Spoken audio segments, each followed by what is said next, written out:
예, 오늘 처음 영상은 지금 인도 선교가 계신 우리 선교팀 주목사님과 우리 장로님, 우리 모든 성도들이 영상으로 함께 했습니다. 제가 오늘 저 영상을 어제 저녁에 받은 것 같아요. 보니까 메일이 와 있더라고요. 제가 수요 때 못 받았다고 그랬는데 어제 보니까 우리 권 장로님이 편지도 보내시고 그다음 우리 샘주 파스터가 저 영상을 만들어서 보냈더라고요. 그래서 보면서 저도 많이 웃고 처음 보면서 웃고 또 보고 싶은 얼굴이라서 참 반갑고 그랬는데 그 많은 영상 중에 그러나 솔직하게 저한테 남은 컷은 한 컷이 딱 있어서 여러분 보셨는지 모르겠지만 거의 마지막 쯤에 권 장로님하고 오 목사님이 앉아있고 쟁반에 음식들이 나누어 있었죠. 근데 그 음식이 제 갔던 때와 너무 달라요. 아니, 권사님, 정 권사님 지금 동의하시면 100%. 그 닭다리가 큰 닭다리가 있었잖아요. 저희 그런 닭다리 없었어요. 그 치킨 커리인데 닭고기 찾아볼 수가 없어요. 그냥 물만 있었어요. 물. 너무 하여튼 야채도 있고 너무 놀랐습니다. 너무 부러웠습니다. 인도 저기에서 꼭 KFC 같은 닭다리를 먹을 수 있다니 놀라웠습니다. 제가 편지도 먼저 한번 읽어드리도록 하겠습니다. 편지가 왔는데요. 사랑하는 수정교회 성도님 여러분 안녕하십니까? 주건태 목사님 이하 구명의 인도 선교팀 일동은 월요일 저녁에 토론토를 출발하여 수요일 오전 11시경에 최종 목적지인 비제이아와다에 무사히 도착하였습니다. 도착한 날 오후부터 바로 가정교회 선교사역을 시작하여 3명씩 3팀으로 나누어 교회가 없는 동네들을 현지 사역자들과 함께 방문하여 사람들을 모으고 간증과 설교로 그들에게 예수 그리스도를 전하였습니다. 지금까지 약 800명의 가량 불신자들이 예수 그리스도를 영접하였고요. 아멘. 약 30개 정도의 가정교회를 세웠습니다. 세워진 가정교회들은 현지인 사역자들이 계속해서 양육할 것입니다. 사역을 하며 저희 선교팀도 많은 은혜와 기적을 체험하고 있습니다.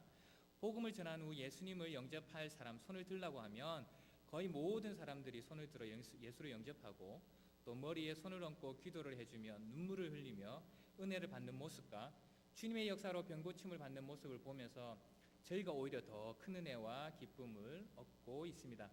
저희 선교팀들은 모두 건강이 너무나 좋은 환경에서 선교사에게 전념하고 있습니다. 특히 사랑으로 마련하여 주신 음식이 너무 많아 아주 잘 먹고 있습니다. 다음 주에는 현지 사역자들을 위한 비전 스쿨이 진행됩니다. 사람이 없다 보니 초신자들이 성경도 모르고 가정교회 리더를 하는 경우도 많아 그들을 말씀으로 무장시켜주기 위하여 반드시 필요한 과정입니다. 모두들 기도해 주시기 바라고 금요일까지 최선을 다해 사역을 마친 후 돌아가 다음 주일에 건강한 몸으로 성도님들 다시 뵙도록 하겠습니다. 성도님들께 다시 한번 감사와 사랑을 전합니다. 비제이아와다에서 인도 선교팀 드림. 아멘. 주님께 영광의 박수를 올려드리겠습니다.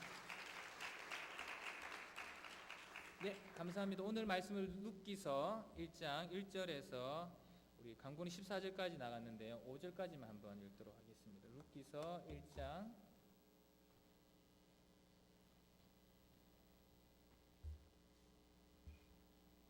1절에서 5절 말씀 교독하도록 하겠습니다. 제가 먼저 읽겠습니다. 사사들이 치리하던 때에 그 땅에 흉년이 드니라. 유다 베들레헴의 한 사람이 그의 아내와 2 아들을 데리고 모압 지방에 가서 거류하였는데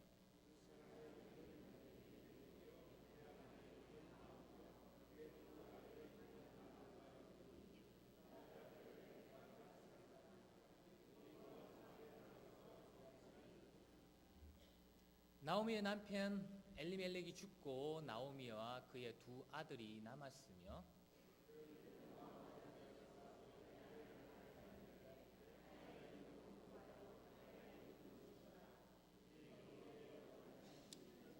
다 함께 읽겠습니다. 말론과 기론 2 사람이 다 죽고 그 여인은 2 아들과 남편 뒤에 남았더라. 아멘.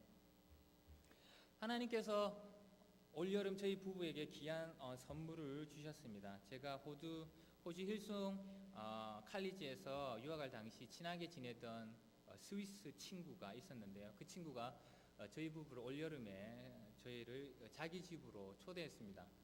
저희가 형편도 넉넉치 않은 것을 알아서 그 친구가 비행기 티켓까지 사주면서 초대를 해서 참 하나님께서 주신 호강을 한번 누렸습니다.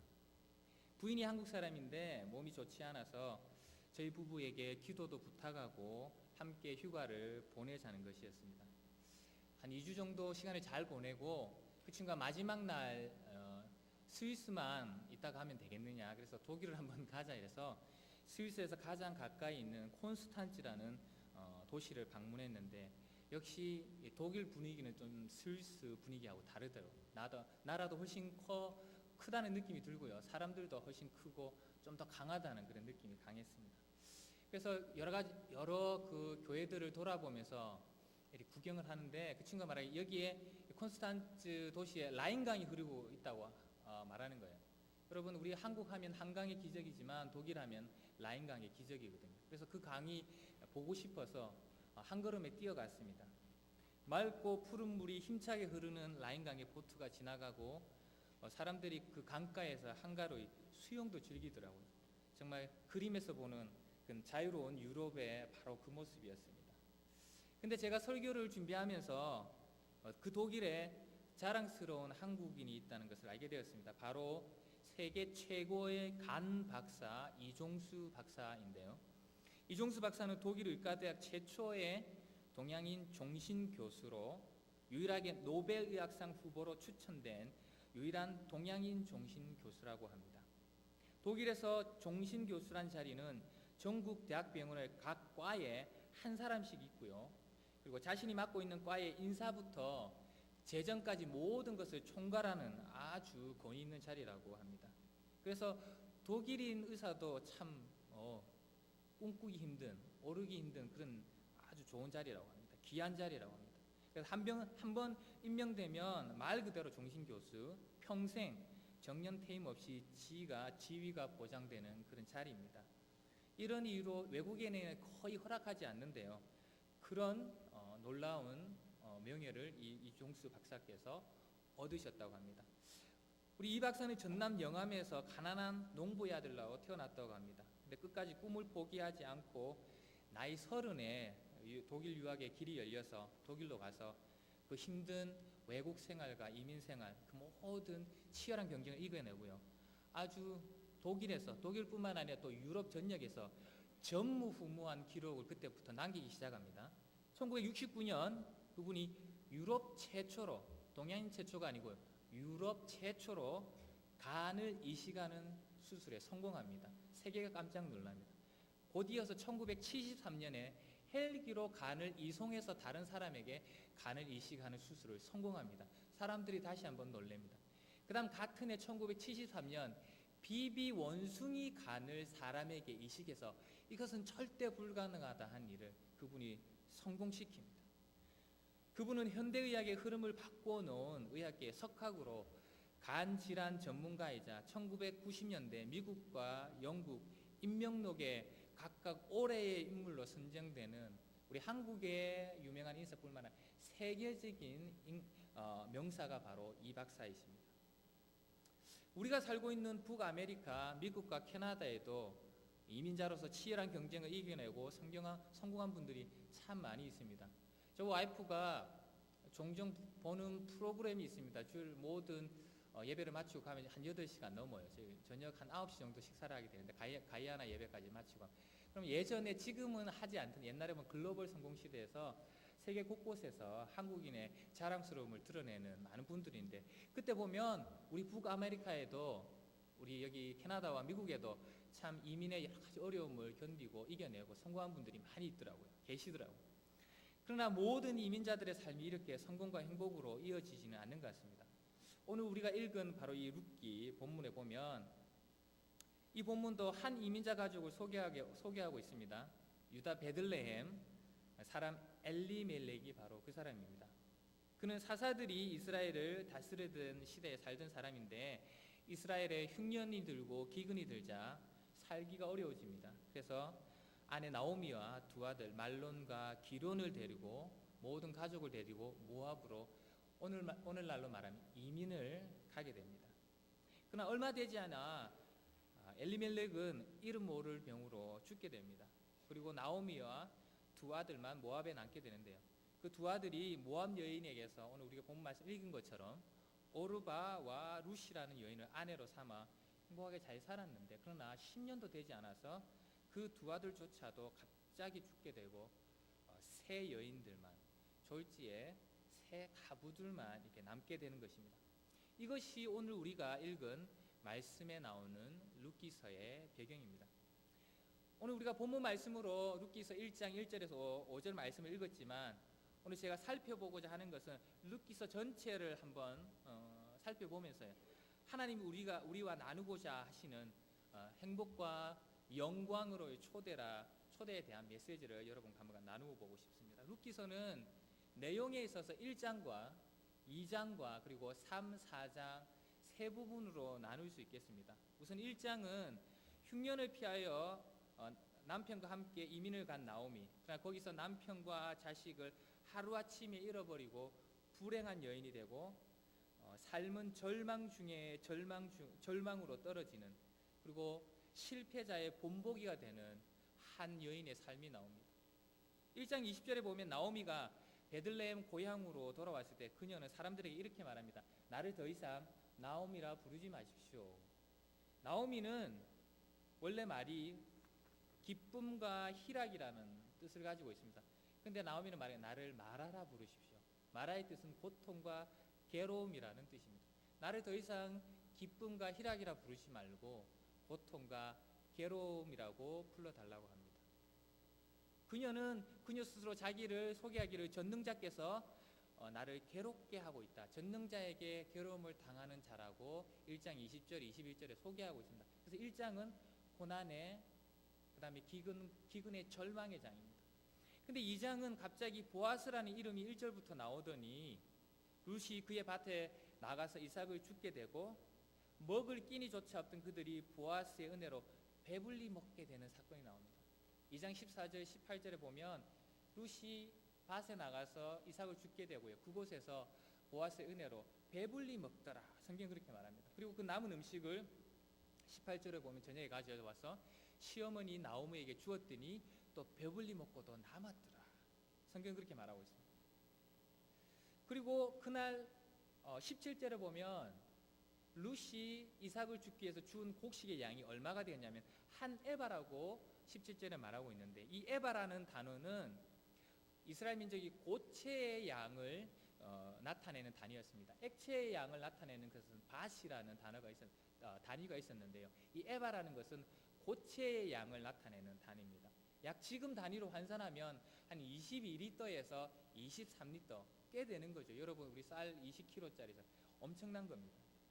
이때의 하루의 품삯이 얼마였냐면 0.5에서 많아야 1kg 정도. 그러니까 이 여인 한 명이 하루에 번 것이 남자의 22배에서 한 40배까지 하나님의 놀라운 은혜를 받게 되었다는 것이죠. 그래서 2장은 삶의 회복이 되는 회복장입니다.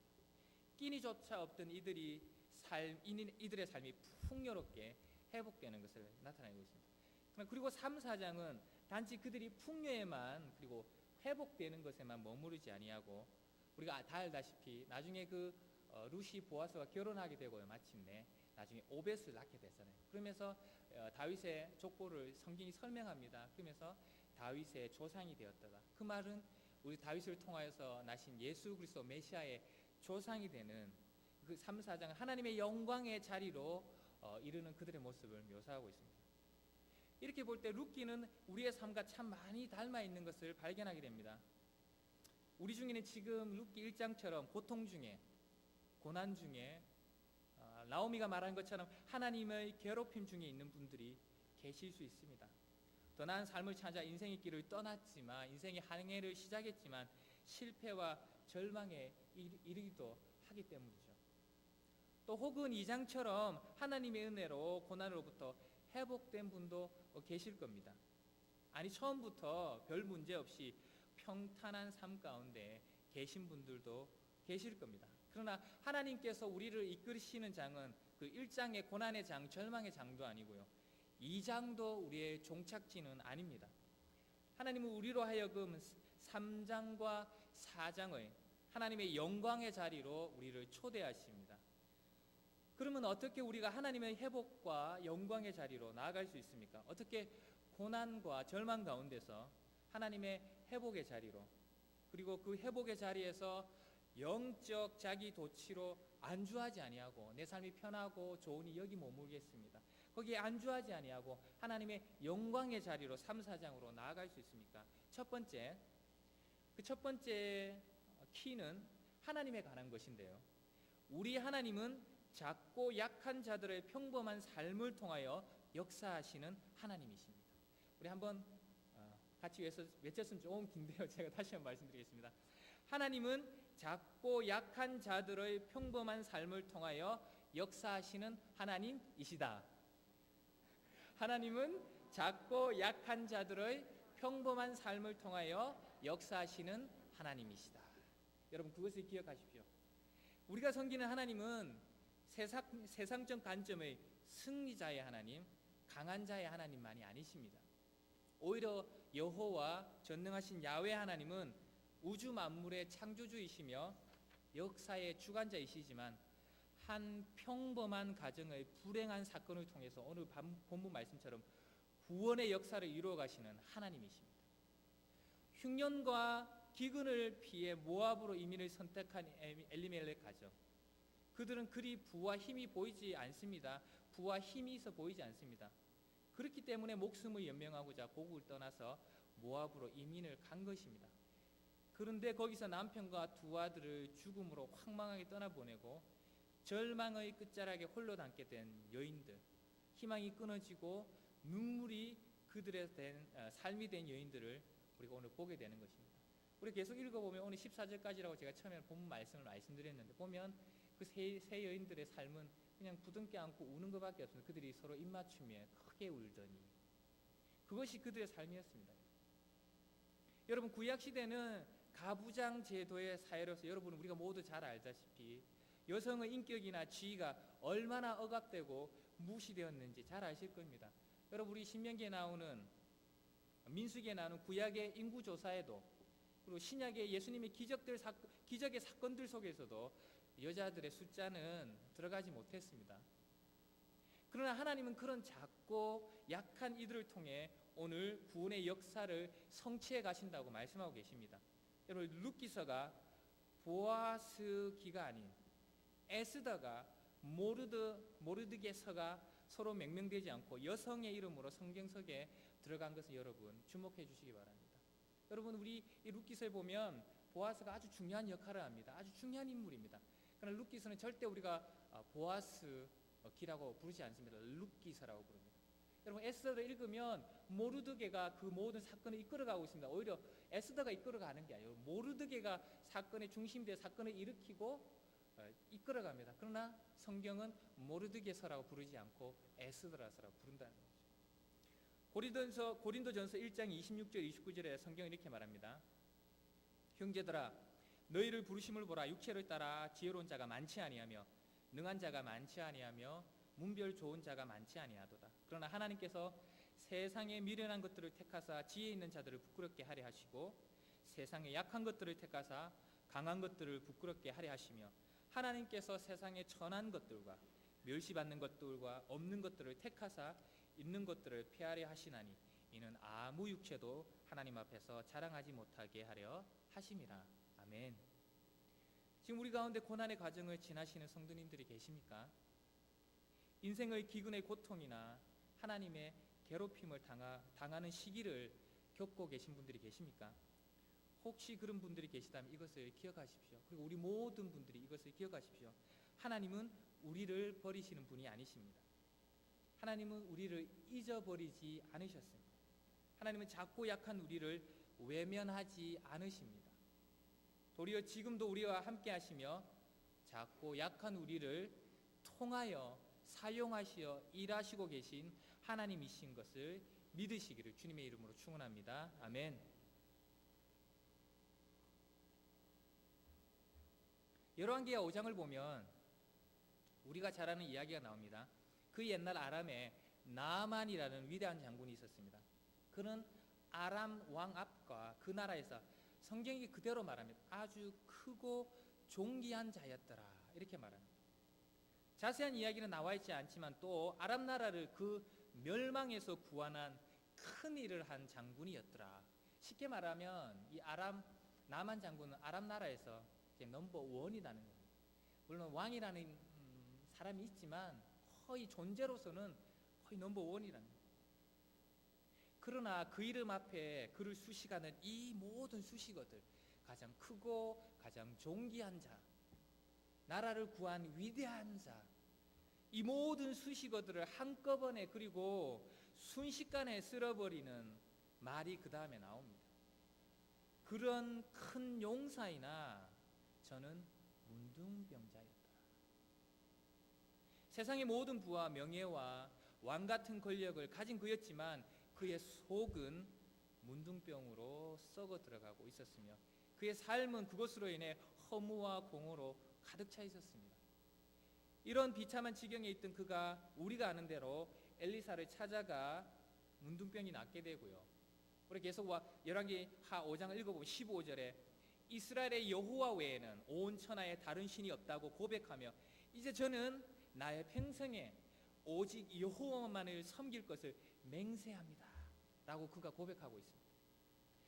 그럼 어떻게 누구를 통하여 하나님께서 이 구원의 역사를 나아만에게 이루셨습니까? 이방에까지 하나님의 이름을 어떻게 알리셨습니까?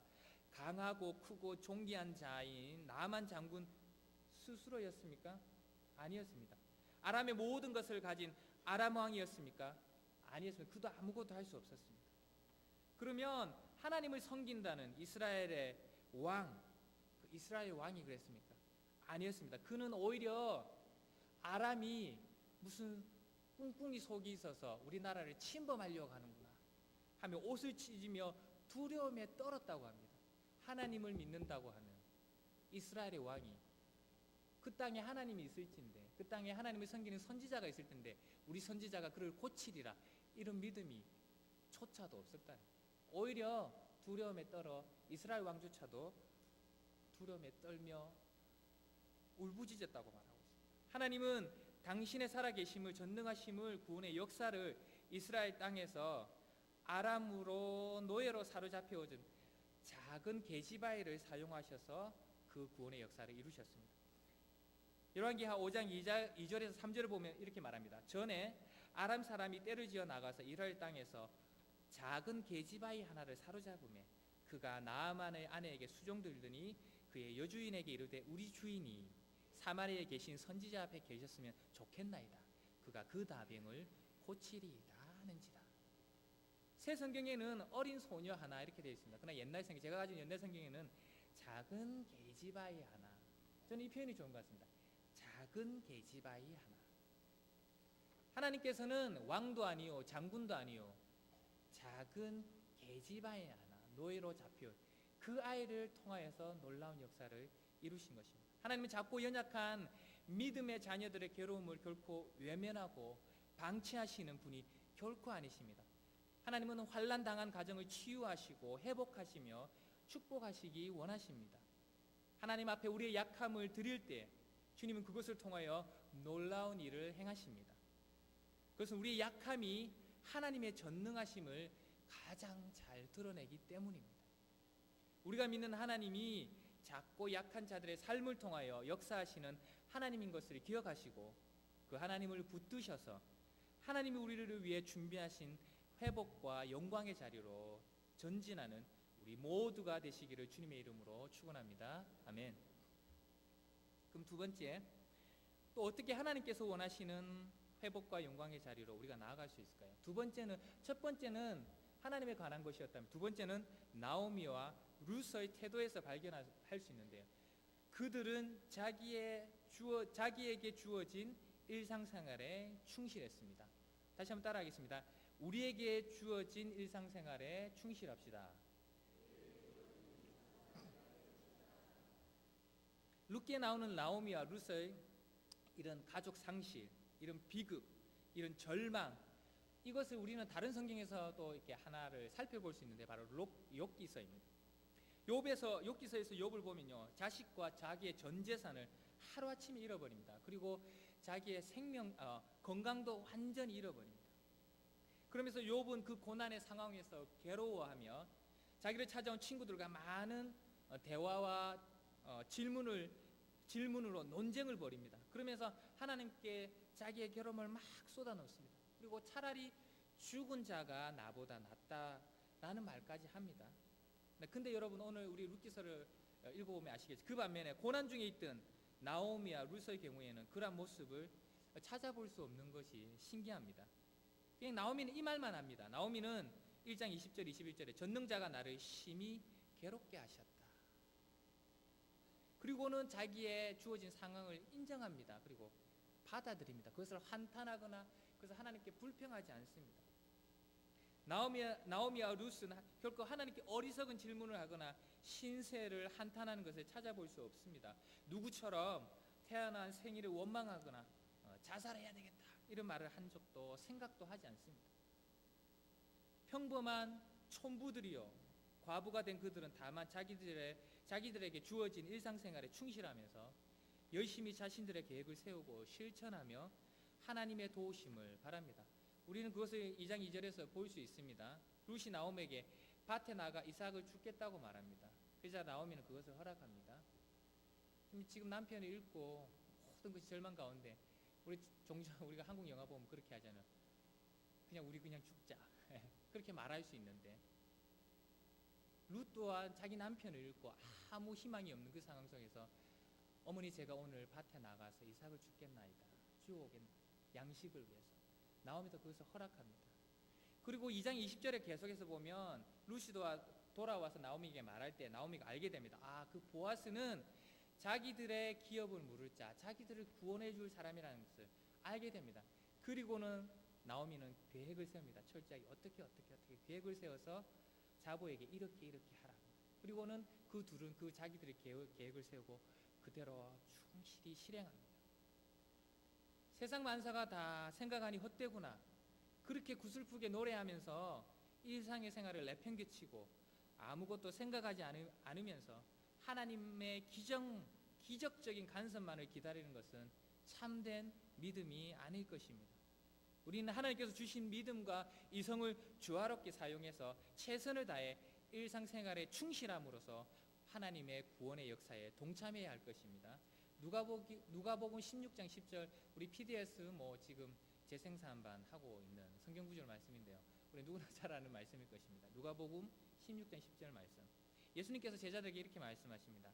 작은 것에 충성된 자는 큰 것에도 충성되고 작은 것에 불의한 자는 큰 것에도 불의하니라. 물론 이 말씀은 본문에서 돈과 관련된 말씀이지만 우리가 영적으로 우리의 삶의 모든 영역에 적용할 수 있다고 생각합니다. 허다한 기적과 표적을 경험하고 매 순간 하나님의 임재를 체험하는 삶만이 믿음의 삶이 아니라, 아무리 강구해도 울부짖어도 하나님의 직접적인 기적과 표적이 일어나지 않는 것 같은 그런 삶 가운데서 하나님의 백성으로 살아가는 것, 그것 또한 믿음입니다. 그리고 별다른 변화가 없는 평범한 일상생활의 현장에서 하나님만을 붙들고 그 삶을 충실히 최선을 다해서 하나님 앞에 살아가는 것, 그것이 참으로 하나님이 기뻐하시는 참된 믿음인 줄 믿습니다. 아멘. 1812년 프랑스 꾸브레이라는 어느 작은 마을에 루이 브라이라는 아이가 살고 있었습니다. 그는 어느 날 마구와 안장을 만드는 그 아버지의 작업장에서 아버지의 송곳을 가지고 놀다가 그만 실수로 자기 눈을 찌른 거예요. 그래서 두 눈을 다 실명하게 됩니다. 그것이 그의 나이 4살 때였습니다. 참으로 암담한 절망이 그에게 찾아왔습니다. 그러나 그의 부모들은 최대한 그를 지원해서 기본적인 교육을 받았습니다. 그러나 여러분 생각해보면 1812년, 우리가 21세기를 살아가는 지금도 장애인으로 살아간다는 건 정말 녹록치 않은 삶입니다.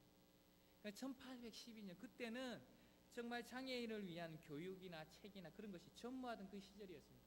그래서 그 사람은, 우리 루이 브라이라는 이 젊은 아이는 결심합니다. 그의 나이 12살 때 자신을 장애인으로 만들었던 아버지의 그 송곳을 가지고 시각장애인용 글자를 만들기로 결심합니다.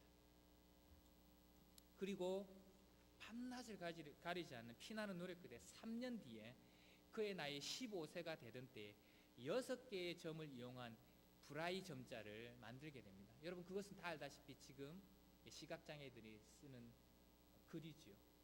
그들이 그것을 이용해서 그들의 글을 쓰기도 하고요, 읽기도 하고요, 자기의 감정을 표현하기도 하고 그림까지 그린다. 이것으로는 불화의 점자 때문에 보이지 않는 수많은 장애자들의 삶에 새로운 빛이 선물로 주어졌습니다.